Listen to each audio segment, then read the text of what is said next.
पूरे देश भर के अंदर यूनिवर्सिटीज़ का किस प्रकार से आरएसएसकरण किया जाए, इन सारी चीज़ों को ध्यान में रखते हुए ये पॉलिसीज़ बनाई जाती हैं। जिस समाज की आप अपलिफ्टमेंट चाहते हैं उस समाज को रोज़गार देने का काम करो। रोज़गार से बड़ा कोई विकास नहीं है। जो पहले रोज़गार मिला करता था, सरकारी जो नौकरियाँ होती थी उनमें कटौती करके HKRN को दे दिया, उसमें भी सैलरी की कटौती लगी कि नहीं लगी। उत्साह देखने को मिल रही है, उतनी एक उम्मीद आज भी युवा के चेहरे पे दिखती है कि आज भी उनको उम्मीद है चौधरी करण सिंह जी से, युवा इनेलो से, कि हरियाणा प्रदेश के अंदर युवाओं के अपलिफ्टमेंट के लिए आगे वो मेहनत करने का काम करेंगे। तो आज की मीटिंग में क्या आगे की अर्जुन, गांव-गांव आप जा रहे हो, क्या मुद्दे निकल के आ रहे हैं? क्योंकि 1 साल सरकार को हो चुका है, तीसरी टेन्योर है बीजेपी। देखिए जी, जब युवा की बात करते हैं तो प्रदेश में एक मुद्दा है और वो साफ है। वो सबसे बड़ा मुद्दा जो है वो रोज़गार का है। आज हरियाणा प्रदेश पूरे भारत में रोज़गार के मामले में सबसे ज़्यादा पिछड़ चुका है।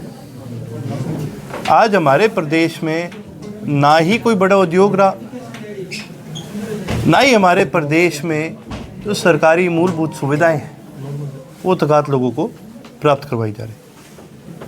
आप एक चीज़ सबसे बड़ी देखिए, ये सरकार का खुद का कहना है, सरकार खुद इसको एडमिट करती है कि पुलिस के अंदर, एजुकेशन सेक्टर के अंदर, मेडिकल सेक्टर के अंदर आज 50-60 हज़ार से ज़्यादा पद जो हैं वो खाली है।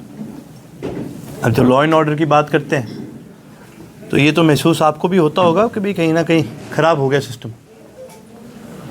जब हम हेल्थ केयर की बात करते हैं तो सरकारी अस्पतालों का हाल क्या है, यह आज आप सभी को पता है। आप एक चीज़ देखिए, सिरसा ज़िला जो है सबसे ज़्यादा नशे की चपेट में आया है और सिरसा ज़िला में साइकाइट्रिस्ट ही नहीं है। तो जो डॉक्टर नशे से लड़ने के लिए हमें चाहिए वो हमारे ज़िले में है ही नहीं। उसके अलावा कितने ऐसे मौके हैं युवा को रोज़गार देने के जो आज हमारा प्रदेश गंवा चुका है। सूरजकुंड का मेला जब शुरू करा गया था वो हरियाणा की स्मॉल स्केल इंडस्ट्रीज़ को बढ़ाने के लिए किया गया था। आज हरियाणा की स्मॉल स्केल इंडस्ट्रीज़ ख़त्म हो चुकी है। सरकार बात करती है सरकार के अंदर बैकवर्ड क्लास को रिप्रेजेंटेशन देने की, आपने रिप्रेजेंटेशन तो दे दिया, आपने रोज़गार क्या दिया? हरियाणा के अंदर उद्योग को क्यों नहीं बढ़ाया जाता? स्मॉल स्केल इंडस्ट्री को क्यों नहीं बढ़ाया जाता? मेड इन हरियाणा बनाने के लिए बहुत सारी चीज़ें हैं, लेकिन सरकार की नीयत की जो कमी है वो सबसे ज़्यादा हमें देखने को मिलती है। युवाओं की बात करते हैं, अभी ताज़ा मामला है, UGC के नियमों में परिवर्तन किया गया है। प्रत्येक यूनिवर्सिटी कॉलेज में इक्विटी कमेटी बनाने के बताया गया है। आप क्या मानते हैं, कैसा मानते हैं इस निर्णय को? देखिए जी, ये कुछ नहीं है, ये केवल सरकार की यूनिवर्सिटीज़ के अंदर इंटरफेरेंस है। किस प्रकार से हरियाणा की, और केवल हरियाणा की नहीं, ये तो आपने भी देखा है, पूरे देश भर के अंदर यूनिवर्सिटीज़ का किस प्रकार से आरएसएसकरण किया जाए, इन सारी चीज़ों को ध्यान में रखते हुए ये पॉलिसीज़ बनाई जाती हैं। आज पूरे प्रदेश के अंदर कोई ऐसी सरकारी यूनिवर्सिटी नहीं बची है। देखिए, यूनिवर्सिटीज़ है बच्चों को एजुकेशन देने के लिए। हरियाणा प्रदेश में पोलराइजेशन की पॉलिटिक्स बीजेपी ही लेके आई थी। आपने कहीं ना कहीं ये शब्द ज़रूर सुना होगा, ये शब्द का नाम है सोशल इंजीनियरिंग। सुना हुआ होगा आपने। ये सोशल इंजीनियरिंग है और ये लेके कौन आया है? ये भी आरएसएस ही लेके आई थी। इसीलिए मैंने आपको क्या कहा, ये प्रयास है किस प्रकार से समाज को डिवाइड करके यूनिवर्सिटीज़ को, इनको आरएसएस की एक प्रोपेगेंडा की मशीन बनाई जाए। केवल और केवल इस प्रकार का है।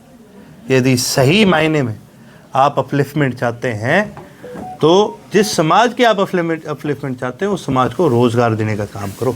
रोज़गार से बड़ा कोई विकास नहीं है।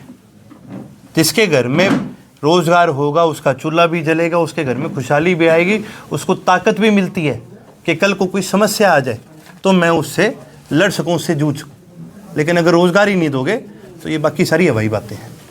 अर्जुन, चौधरी देवीलाल ने बुढ़ापा पेंशन शुरू की थी बुजुर्गों की मदद के लिए, लेकिन अब उस पर भी सेंसर लग रहे हैं। 3 लाख की आमदनी वाले बुजुर्गों की पेंशनें कट रही हैं 2 महीने से।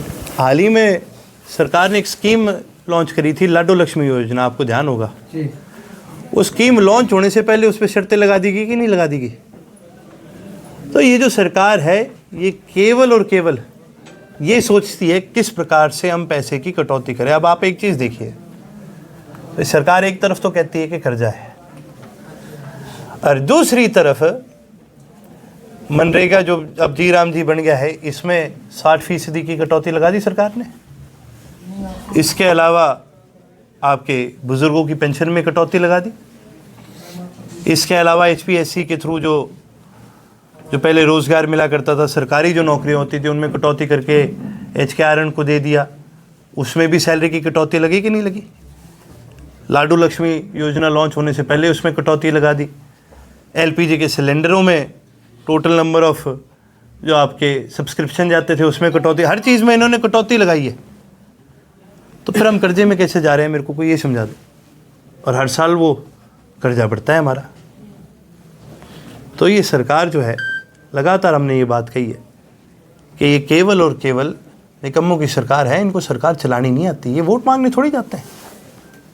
बीजेपी के अंदर कौन मंत्री बनेगा, कौन मुख्यमंत्री बनेगा, यह आपकी काबिलियत पर निर्भर नहीं करता, आपकी जाति पर, आपकी जनगणना पर, इन चीज़ों पर निर्भर करता है। आपके RSS बैकग्राउंड का ये निर्भर करता है।